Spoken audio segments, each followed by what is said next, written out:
안녕하세요. 향기솔입니다. 이 시간에는 주님께서 주시는 기쁨이라는 제목으로 묵상하겠습니다. 시편 4편 7절과 8절 말씀을 중심으로 묵상하고자 합니다. 7절 말씀을 먼저 읽고 묵상을 시작하겠습니다. 주님께서 내게 주신 기쁨은 저희 곡식과 포도주가 풍성할 때보다 더 하니이다. 이렇게 7절에서 말씀하고 있습니다. 우리가 가질 수 있는 기쁨은 여러 가지겠지만은 우선 우리는 물질에서 오는 기쁨을 말할 수가 있겠습니다. 노력해서 얻은 보수나 뜻하지 않는 흥재를 만나게 될 때, 그래서 물질을 가지게 될 때 우리는 기뻐합니다. 기쁨이 있는 곳에 사는 보람이 있다고 생각하고 고생 후에 낙이 온다고 하는 말이 있는 것처럼, 그래서 고진감래라고 하는 말이 있는 것처럼 오늘의 수고와 수모를 참고 견딥니다. 우리가 사는 목적도 이러한 물질적인 부여를 갖고 싶어하는 것일지도 모르겠습니다. 우리가 갖고 싶은 것을 가지지 못했기 때문에 불평하게 되고요, 불만을 하게 되고 또 질투하게 되고 싸움이 벌어지게 됩니다. 그래서 싸움이 벌어지면 소란스러워지고 복잡하게 되고 그 다음에 평화가 없는 세상이 되어가고 있습니다. 이런 평범한 사고와는 달리 물질보다 더 큰 기쁨이 있다고 성경은 우리에게 말하고 있습니다. 곡식과 포도주를 창고에다가 가득하게 채우고 기뻐하는 것 이상으로 주 하나님이 주시는 기쁨은 더 크다고 합니다. 물질적 기쁨보다 영적인 기쁨이 더 크다는 거죠. 아무리 곡식을 창고에 많이 쌓아두고 안락한 삶을 노래한다고 할지라도 그 당사자가 죽게 되면 그 모든 물질이 아무 소용이 없다고 말씀하신 것이 바로 예수님의 교훈입니다. 물질적 부여는 곡식과 포도주로 표현되어 있습니다.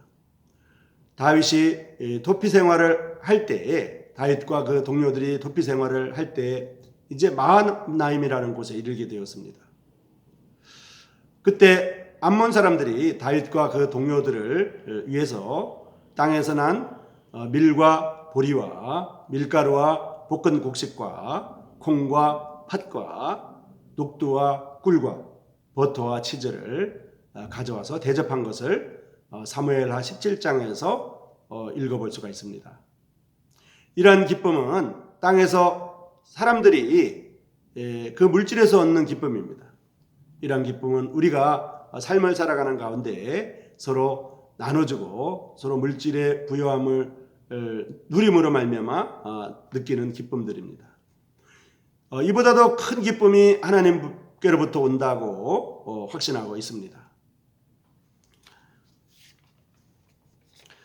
곡식과 포도주의 풍성과 같은 물질적인 부요가 주는 기쁨보다도 더 큰 기쁨이 있는 것입니다. 이 기쁨을 예수님은 내가 주는 평화는 세상에 주는 평화와는 다르다고 요한복음 14장에서 말씀하고 계십니다. 또 사도 바울은 이러한 기쁨을 깨닫고 주 안에서 항상 기뻐하라, 내가 다시 말하노니 기뻐하라고 빌립보서 4장에서 말씀하고 있습니다. 이제 시편 4편의 7절과 8절의 말씀을 읽어보겠습니다. 주님께서 내 마음에 주신 기쁨은 그들의 곡식과 새 포도주가 풍성할 때보다 더하니이다.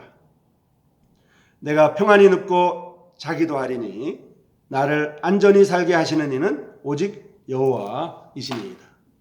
이 시간에는 주님께서 주시는 기쁨이라는 주제로 시편 4편 말씀을 묵상했습니다.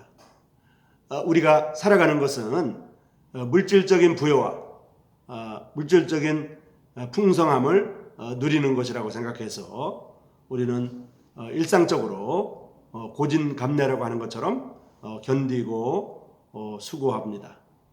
하지만은 성경은 우리에게 주님께서 주시는 기쁨이 이러한 기쁨보다 더 크다고 말씀하고 있는 것입니다. 주님께서 주시는 평안이 더 중요하다고 주님이 말씀하셨고요. 또 사도 바울도 우리에게 항상 기뻐하라 이렇게 말씀하고 있습니다. 시편 4편의 말씀에 의하면 우리가 자고 깨는 것이 편안히 자고 편안히 깨는 것이 우리에게 큰 즐거움이고 기쁨이지만은 하지만 주 하나님께서 주시는 은혜를 깨닫고 주 하나님 안에서 기뻐하는 것 이것이 더 큰 기쁨이고 더 큰 복인 것을 우리가 알 수가 있습니다. 여러분 고맙습니다.